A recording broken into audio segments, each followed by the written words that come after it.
Consider North County people. Oh, there's Salute. He's all the way on the, he's on the far left. Down here. On the far left. As long as I'm here. See, I'm in the center.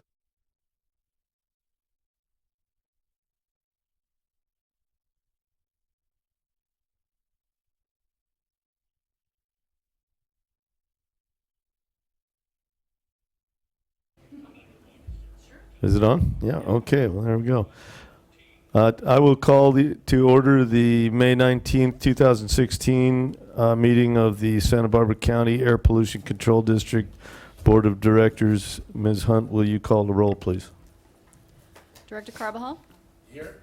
Wolf?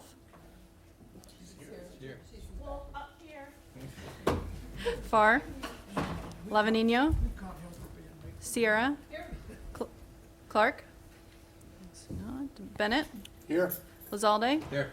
Mosby? Here. White? Here. Patino? Richardson? Here. And Chair Adam. Here. Will you please join me in the pledge? Ready, begin. I pledge allegiance to the flag of the United States of America and to the republic for which it stands, one nation, under God, indivisible, with liberty and justice for all.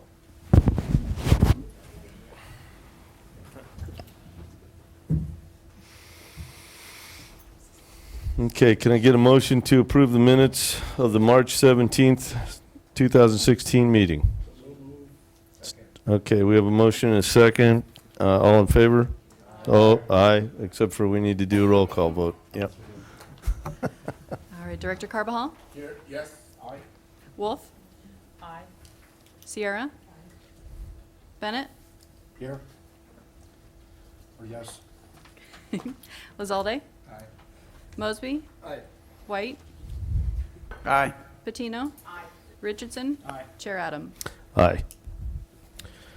Okay, does anybody want to pull any administrative items from the agenda? Hearing none. Move approval. Move approval.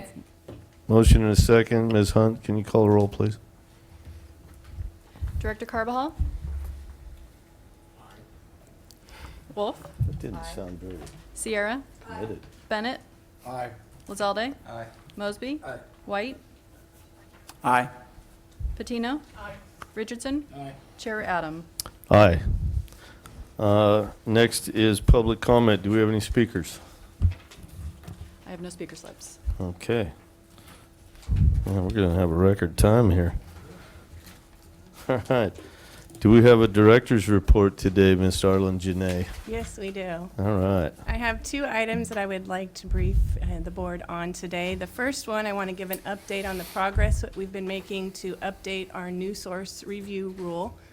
You might have seen in our minutes from the December 9th Community Advisory Council meeting, Mike Goldman, the Engineering Division Manager, provided a presentation to the council on the proposed changes. The council took a vote and to recommend the Air District Board adopt the recommended modifications to the NSR program. At that point, district staff then proceeded to develop a draft environmental impact report to assess any air quality, to see if there were any significant adverse effects on air quality. We released the draft EIR on April 27th for a 45-day public comment period. That's now underway, and it wraps up on June 10th. Our intent is to bring this program to your board for consideration at the August 25th meeting, the new date. So that's the first item. The second item, I wanted to just mention the successful ribbon cutting ceremony that we had last Friday. I realize as mayors, some of you may not have been able to attend due to the conflicting meeting that occurred, but we had a very successful meeting at the Conserve Station on La Cumbra in Santa Barbara. It was attended by the Governor's Office, the California Energy Commission, Honda, Toyota, Community Environmental Council to celebrate the True Zero hydrogen station. I think we had around 10 fuel cell vehicles there on site. This is the 17th station, hydrogen station in the nation. So, and it's very important as far as the placement of this station on the 101 and the connectivity it provides for not only local individuals who want to purchase a fuel cell electric vehicle, but those that go up and down the coast and take 101. In particular, I want to thank two board members, Chair Adam and Board Member Carbajal, for your participation in the event. I really appreciate both of you providing some words and helping with the very tough ribbon cutting ceremony. And in addition, I They're would lucky like... they had a lot of ribbon. I know. Oh, they got- In addition, I'd like to recognize Liz Hoffman, the Air District's Public Information and Education Specialist, on her work in coordinating the event. It was very successful. If you've been able to see some coverage, we were able to secure robust media coverage as well. So thanks to all of the efforts that went in for that event. And that wraps up my director's report. Okay, and I will just say that there's a new conserve station right here on Betaravia, and I think it could use a hydrogen dispenser over there, because if I get a hydrogen car, I don't necessarily want to drive all the way to Santa Barbara to fill it up, although it could work. It could work. I have to come and visit you anyway, 300 so miles. that actually works. 300. 300 to a tank. Yeah, no, it's brilliant. Okay. San Jose. Well, now we're off to discussion item 1. And we have Mary Bird and Joel Cordes. Yeah, I'll start them off if you don't mind. Okay, yep. Today, your board will receive a presentation on a pilot project currently underway at the Cuyama Valley High School. It provides an opportunity to assess emerging air quality monitoring technologies in a rural setting. This field is growing quickly as far as the interest in personal air quality monitors. Mary Bird, Community Program Supervisor in the Technology Environmental Assessment Division. She's leading the district's effort, and she worked with the school district and consultant group to define the project scope. And Joel Cordes, Information Technology and Monitoring Supervisor within the Administrative Division, led his staff in the setup, implementation of monitoring devices, data gathering, and evaluation. So you will now receive a presentation from the two of them. Okay, good afternoon.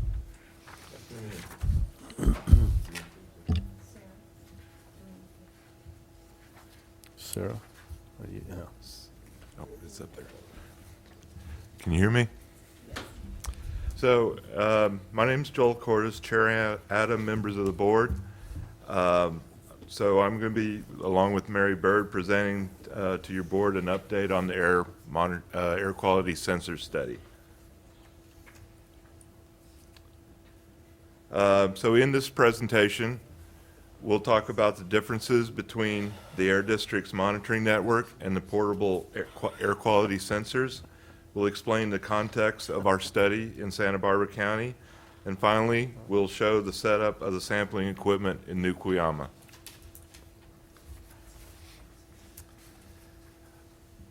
In January, I briefed your board on the district's ambient air monitoring network. This network is set up using federal equivalent methods equipment. To be designated as a federal equivalent method sampler, the manufacturers perform a year-long test sampling the equipment in all types of environments: hot, cold, dry, and wet. So these sites provide regional air quality information and are cited to comply with state and federal rules. The collected data must pass quality assurance requirements, and the final data is then used to compare with health standards and help determine our attainment status.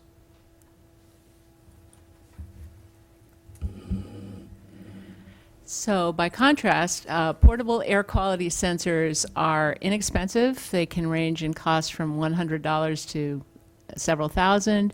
They're portable. They have a wide variability in the quality of the data, in the functioning of the technology.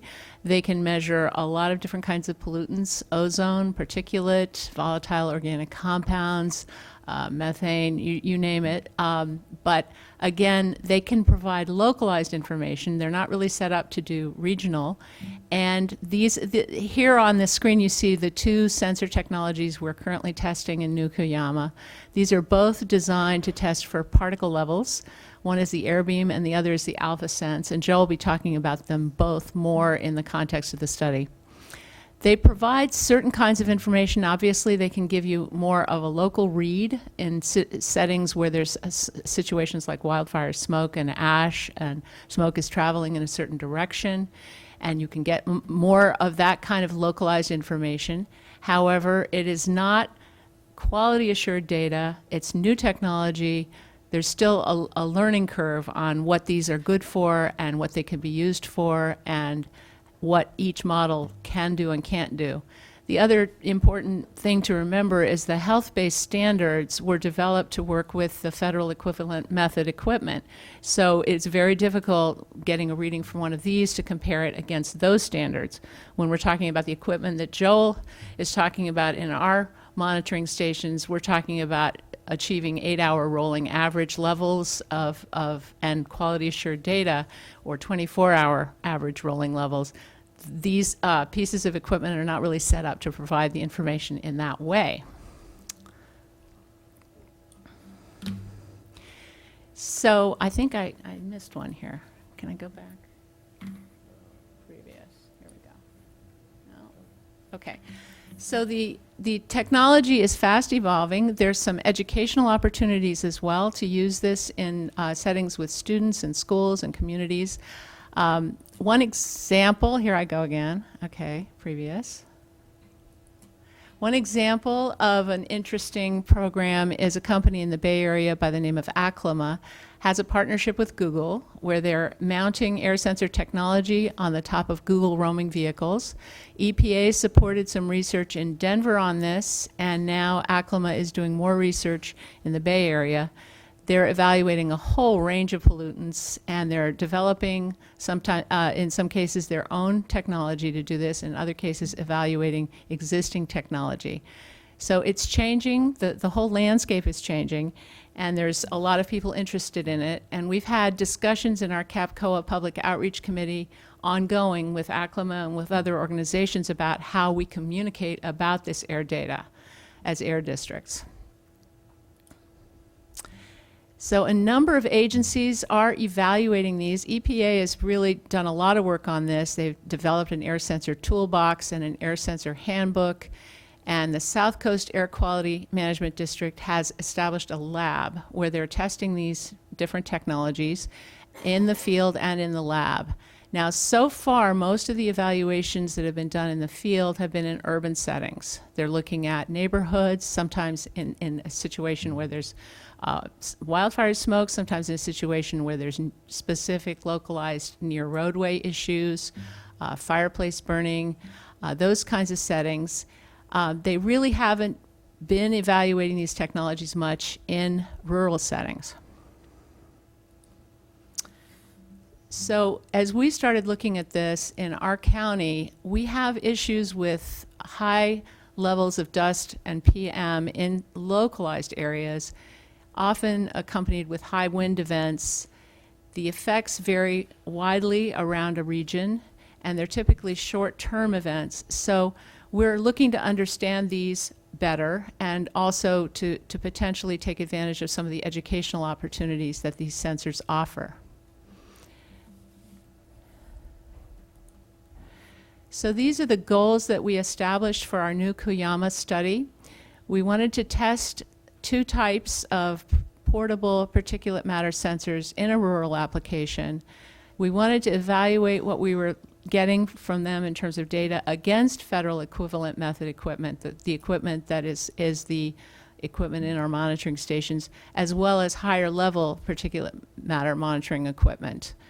We wanted to engage a school, and the superintendent in the Cuyama Joint Unified School District and a science teacher have been very supportive of this in understanding and evaluating this technology.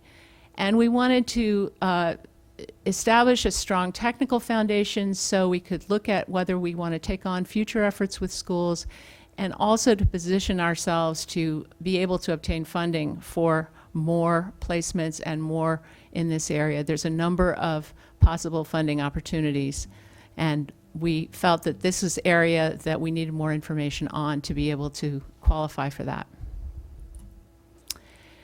So we selected a contractor who has extensive experience in air district monitoring. They worked with EPA to establish the AirNow network over a decade ago. That network integrates data from air districts all around the country. They also have a lot of experience evaluating portable air sensors. In fact, one of their principals is a co-author on the EPA Air Sensors Guidebook. They have developed a school program called Kids Making Sense, as well as they have the ability to co-locate the federal reference method equipment with these air sensors and this technology. So I believe now is when I'm going to turn it back to Joel to provide an overview of the equipment we've got in New Cuyama.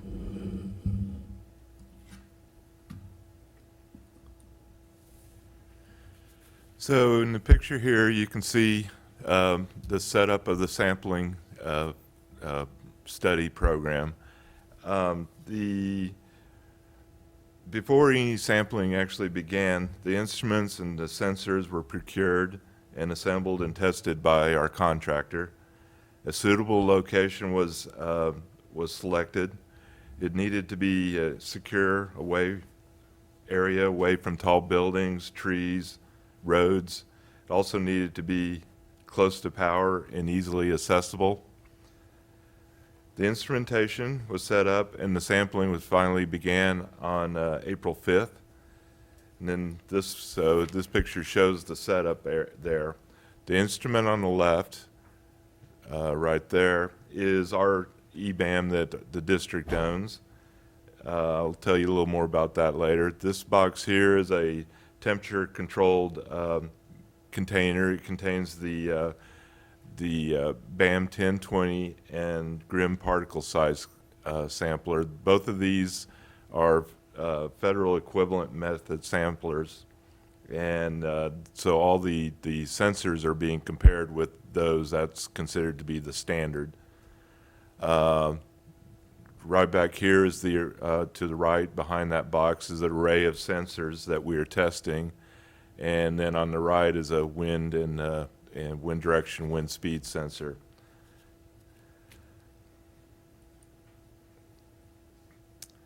So in this picture, it just shows one of the three sensor boxes opened up.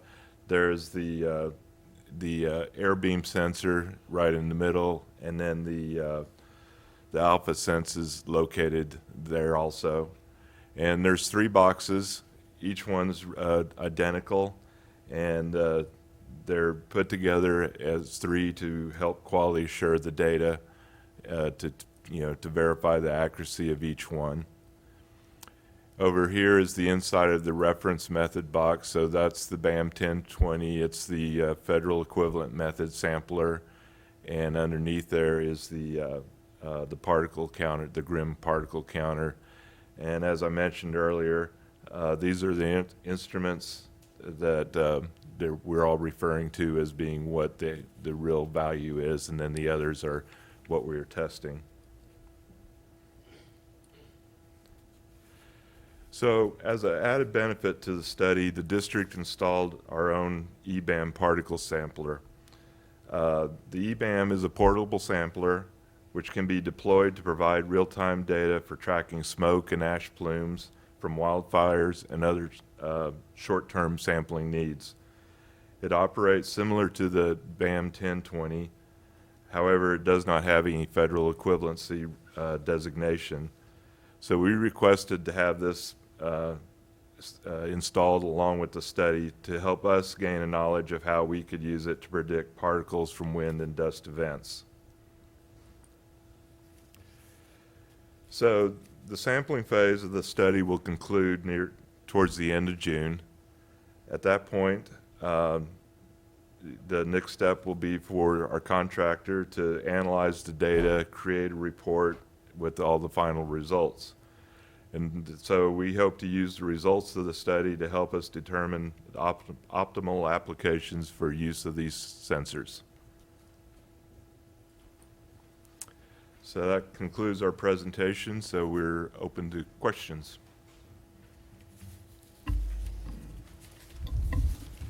Okay, is there any, okay, so, Ms. Sierra. You were first. I was just curious why New Cuyama was chosen for this.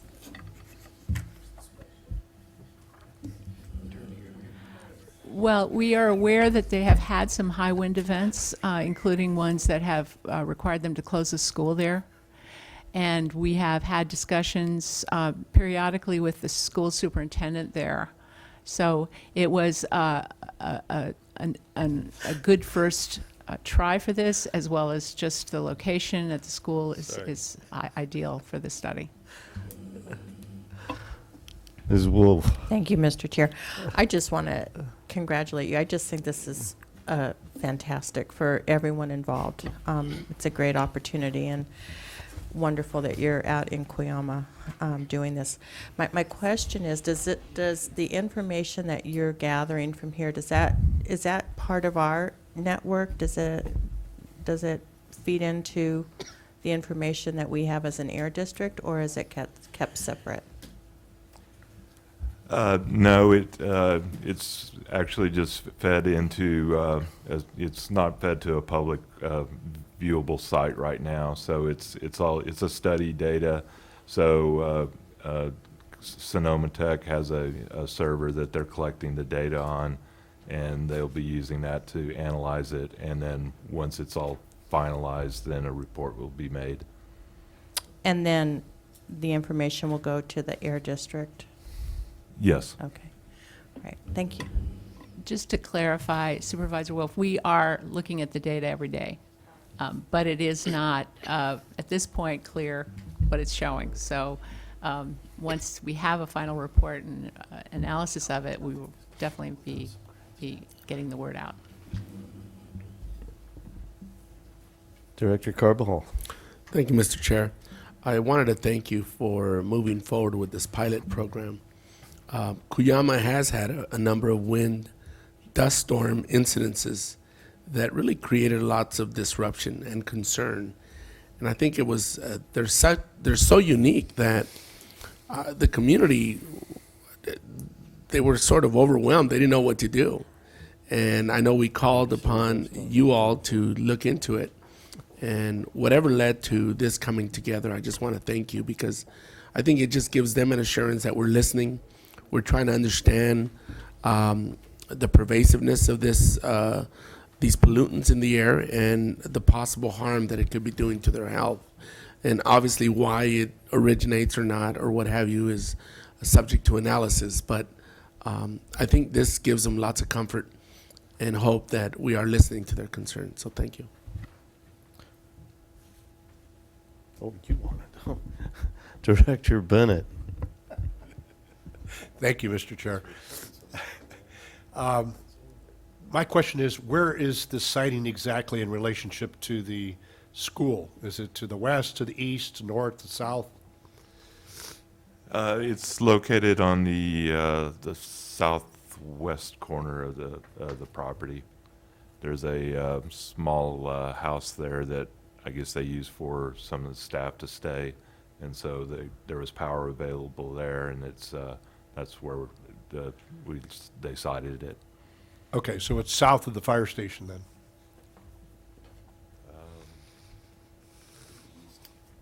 I'm not really sure where the fire station is. The fire station is to the west and to the north of the high school. I don't remember. I guess I'd have to look at a map for that. Well, that's just something in the future you might want to do, is give us a map location. So when you're presenting things and indicating where things are being recorded, because it could be of interest. I don't know what the prevailing winds are in Cuyama. On the south coast, they tend to be westerly, southwesterly. But, it'd be interesting just to see, since this is all about particulates and picking up information on what's being generated in the valley, that kind of a correlation, I would think, would be important. There is a wind sensor adjacent to it, so we'll know that at the end of the data set. Director Richardson. Thank you, Mr. Chair. My question is, you indicate that there's a possibility for educating the high school kids. Is that true? And how are you accomplishing that? We're working with the science teacher there and the school superintendent, and we're developing a data exercise that they can use to look at the data and evaluate it, and explaining the technology and what it's doing. So that was part of the program. Is there an interest by the kids in the program, or do you have a good sampling of the high school kids? The science teacher is sort of our conduit to that. It's a very small school, and there are several science classes that he teaches, and they will all be involved in this. But you don't know the kind of interest they're really showing then? I know that we've had a lot of support from the school superintendent and from the teacher for the program. We haven't actually had any contact yet with the students because we've just been up there and installing it and getting it running. Let's hope we can get some scientists out of this. This is a terrific thing. I think it is a terrific yeah. thing, and actually the Kids Making Sense program that Sonoma Technology has developed has really been a great eye-opener for students, I think, to get some real world experience with monitoring technology. That's terrific. Thank you very much. I think there's a grade in it for them, Jim, so they're probably going to be paying attention. I'm jealous. I wish I was there. All right, so do we have any public comment? No speaker slips. Okay. Well, do we have to have a motion on this one, or is this a... Move to approve, Mr. Chair. Okay. Whatever staff's recommendation Anybody is. second? Yeah. Okay, thank you. Seconded by Director Richardson. Would you please read the roll call? Sure. Thank you. Director Carbajal? Aye. Wolf? Sierra? Bennett? Aye. Lizalde? Mosby? White? Aye. Patino? Richardson? And Chair Adam. Aye. All right. That brings us to item 2. All right, item number 2 is to consider the fiscal year 2016-17 proposed budget as follows. A, receive the proposed budget for fiscal year 2016-17. B, hold a public hearing to accept comments and provide direction to staff regarding changes desired by the board. And C, schedule a budget adoption hearing for June 16th, 2016. All right, I'll start You it want to off. start it off? Yeah, go ahead. All right.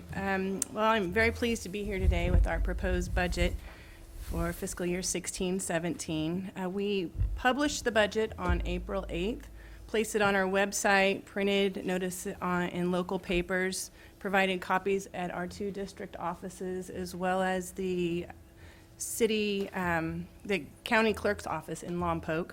We held a public workshop on the 19th, and as you know, today is the first of the 2 board meetings on the proposed budget. To date, we have not received any written comments. Tina Aguilar, the Air District's Manager of Administrative Division, and I will be presenting on this item. Tina and her team serve the critical lead in developing the proposed budget packet, and the Air District's management team work collaboratively to develop a proposed balanced budget for your consideration. We have 15 slides total. The presentation should take about 20 minutes, and if possible, if you could hold questions or comments to the end, that would be helpful for us.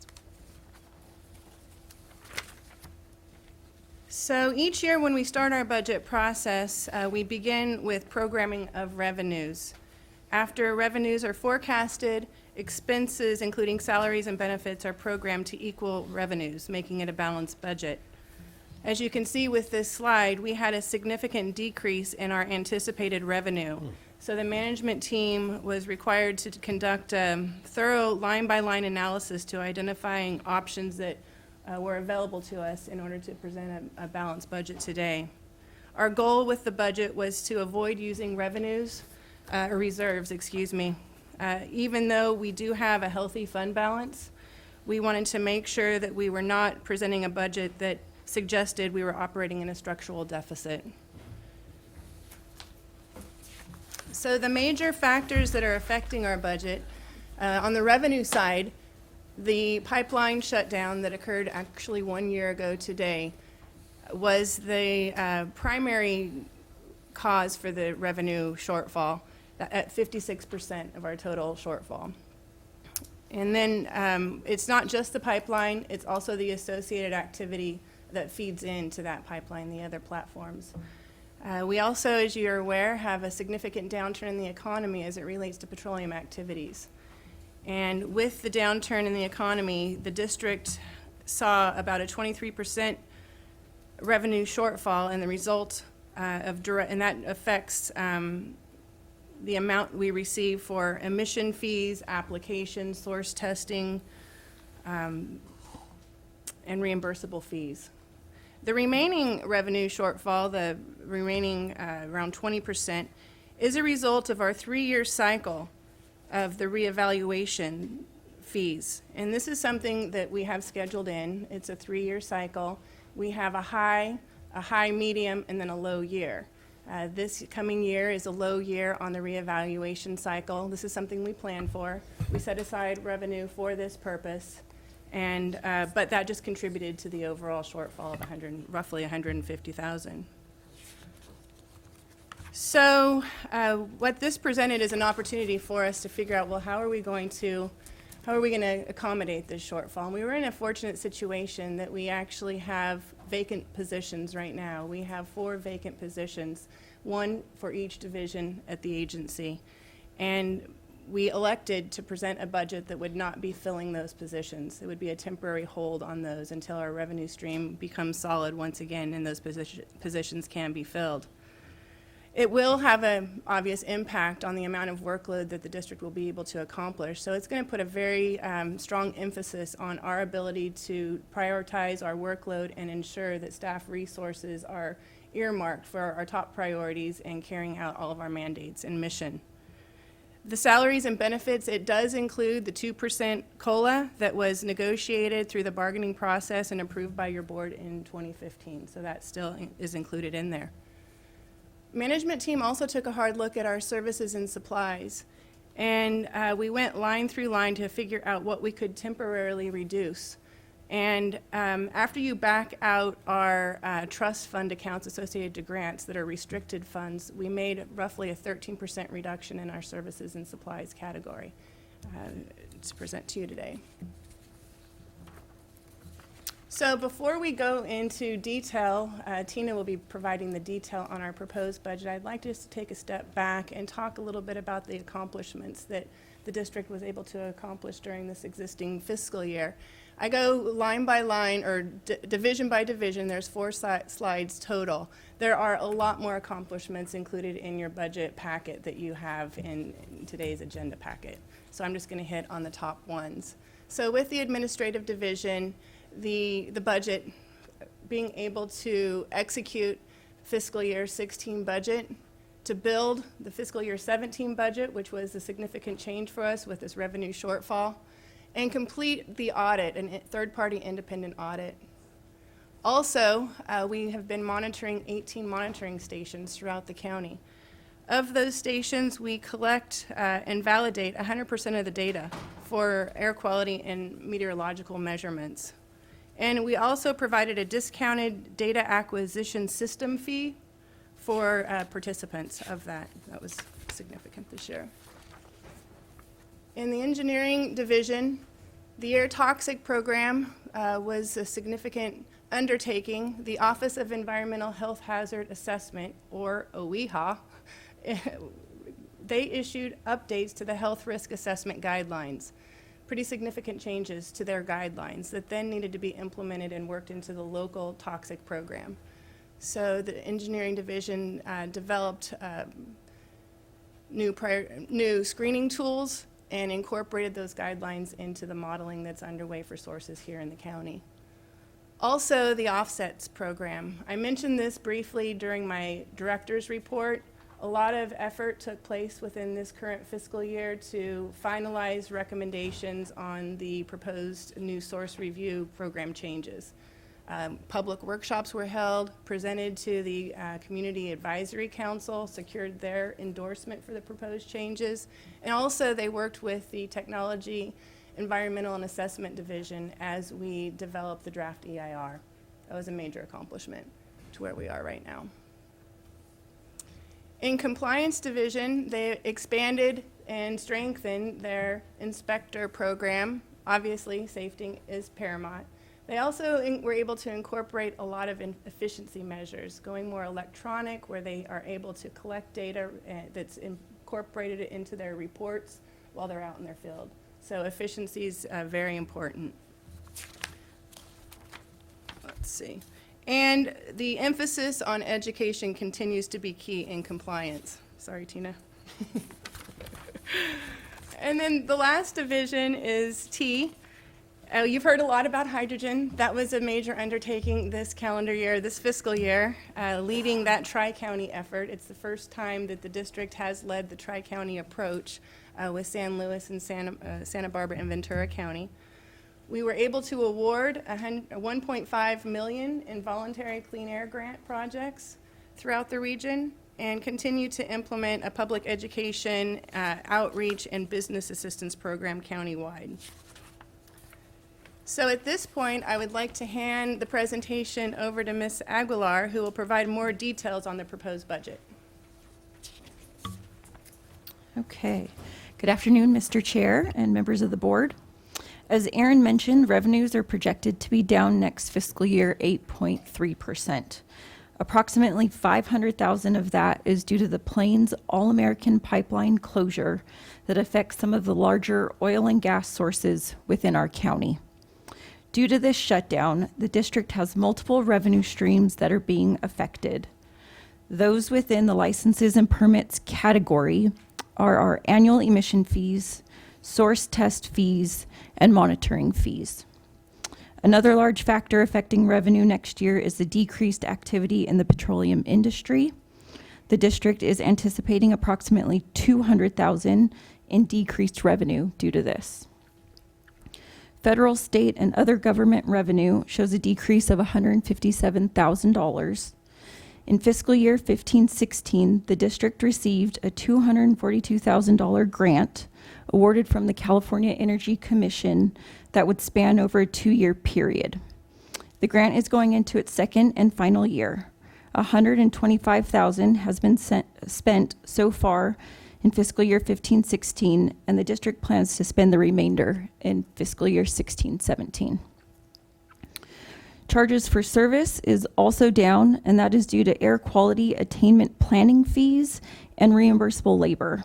This is approximately a $150,000 decrease and can be attributed to the two major factors that were mentioned above. Use of fund balance is up slightly from the prior year due to the need to use monies to cover the low year of the 3-year reevaluation cycle. To cover that need, the district plans to withdraw approximately $240,000 from the reevaluation fund balance. Here's a pie chart of the revenue plan broken out by category. As you can see, licenses and permits continues to be the largest chunk of the district's revenue at 32.4%, followed by federal, state, and other government revenue at 31.3%. For a detailed listing of which line items make up these categories, please reference page 17 of the budget document. Now on to expenditures.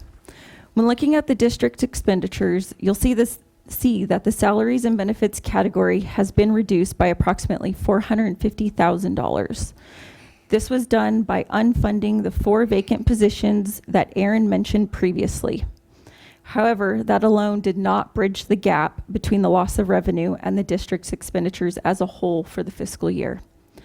To further make expenditure cuts, the management team diligently conducted a line item review of all lines within the services and supplies budget and reduced expenditures where they saw fit while trying to maximize the efficiency of staff and resources.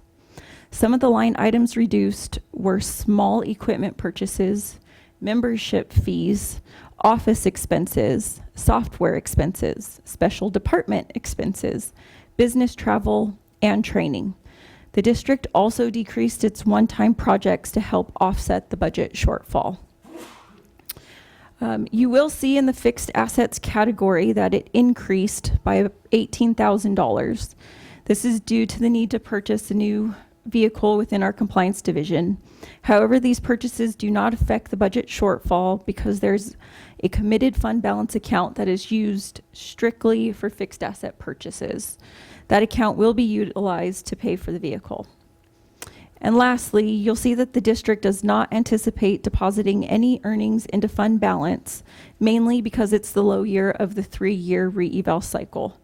Therefore, the plan is to withdraw the money that I mentioned earlier from that fund to help smooth the cycle instead of putting money in. Here's a good illustration of the district's expenditures.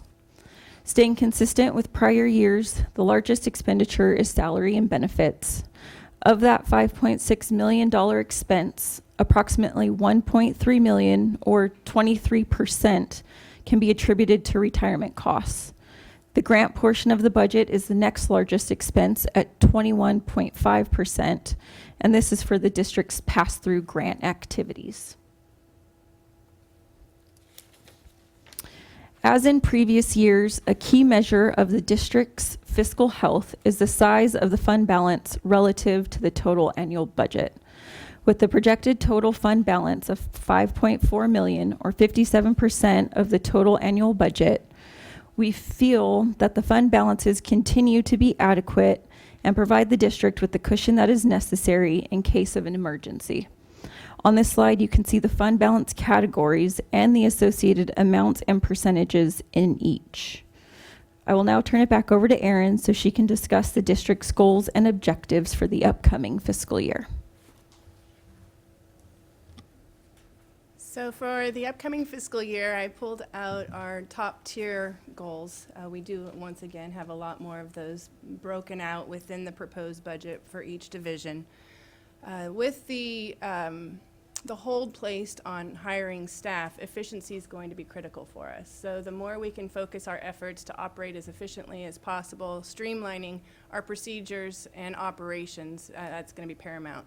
Not only just for the way we do things, but also electronic processes as well. So online payment processing is one item that we've been wanting to pursue as a district for some time, and we'd like to get that in place. But it doesn't just stay with payment, it's even web-based permit applications, or, you know, we're always looking for more cost-effective ways of operating all of our procedures. You mentioned a few times today our new source review program. That's going to be a top priority coming into the beginning of the fiscal year in August for your board's consideration. We want to continue enhancing interagency coordination. Compliance division in particular, we've been working with the fire department, the county fire department, on their procedures related to the burn program, for example. But it doesn't just stop with that one agency. It's for all agencies that we're working with. We're updating the 2016 ozone plan. It's gone before the Community Advisory Council once and is scheduled to go before them in June. And that will be brought to your board later this year, probably closer towards December, January timeframe. And we want to continue securing as the maximum amount of grant funds that are available to bring those dollars here for local constituents to secure voluntary air quality benefits. And that concludes our presentation. We are now available for your questions. Director Mosby. What if the downturn in revenues from oil continue? They're not an anomaly, and they're more like a trend, and we see 8% in downturn. Are you guys prepared for that in the future down the road, or somebody thought of that? Yeah, we have, and that's why we proposed not filling any positions and making the cut in our expenditures. If we have to go further, we'll be faced with that challenge, and we'll need to figure out how best to provide a budget for your consideration.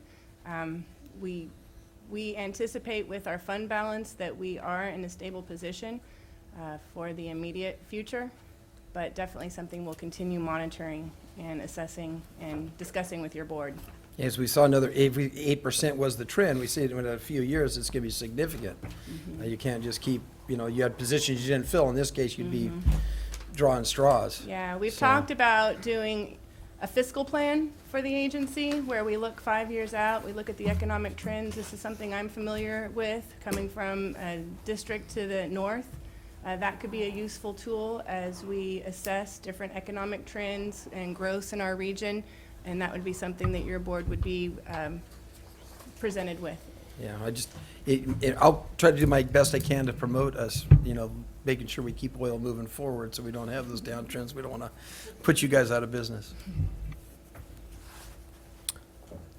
Director Carbajal. Thank you, Mr. Chair. This is more of a question for Mr. Dillon, and this may be a different type of revenue that we're dealing with, but I know for the county of Santa Barbara, Mr. Gazzoni gave us specific feedback about what we could claim or not, and I'm wondering if this falls under that category or not. No. Mr. Chair, Board Member Carbajal, it is a question we've discussed at County Council. Certainly there are certain expenses and costs that the county's incurred in responding to the oil spill that you can recover under the federal statute. We've discussed whether or not that would also extend to lost fees that are driven as a result of a refinery or two shutting down and a pipeline and 3 platforms also shutting down. It was not exactly clear, and this is a good trigger for the question to go forward again, because this is the first time I've seen a hard number from APCD on how much money they've lost due to the drop in revenue due to the oil spill and the resulting shutdowns. So I'd like a chance to revisit that question in my office and see if it's worth putting a claim in on. Thank you for that question. Director Wolf. I just had the same question. Oh, Thank okay. Put me in line. Director Sierra. Nobody else? Okay. I think I know the answer to it. In your main budget, the expenditures, the service and supplies go up almost just under 600,000. That was page 18. And when you break it down by departments, where it goes up is under technology environmental assessment. And I noticed that you decreased 117 with your business training, travel, all that.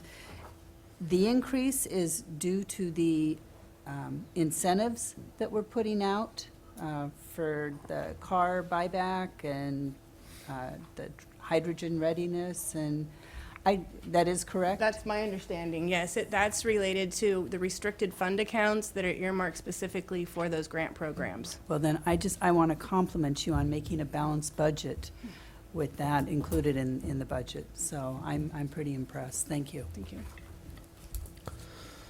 Okay, having no other lights, do we have any public comment? No speaker slips. Okay, can I get a motion to receive the proposed budget for 16-17? Okay, we are moved and seconded, so Mr. let's... Chair? Yes. Just for clarification, would that please include the scheduling of the budget hearing for June 16th as proposed? on Wednesday? Absolutely. Thank you, sir. Okay. Roll call vote, please. All right, Director Carbajal? Aye. Wolf? Aye. Sierra? Aye. Bennett? Aye. Lizalde? Aye. Mosby? Aye. White? Aye. Patino? Aye. Richardson? Aye. Chair Adam? Aye. Okay, well, I believe that winds up our meeting here, and before we adjourn, I'd like to remind members of the Hearing Board Nominating Committee to stay at the dais in order to participate in the committee meeting, and that is Directors Carbajal, Bennett, Richardson, myself, and Patino. And we are now adjourned to Thursday, June 16th in Santa Barbara at 1 p.m. Thank you.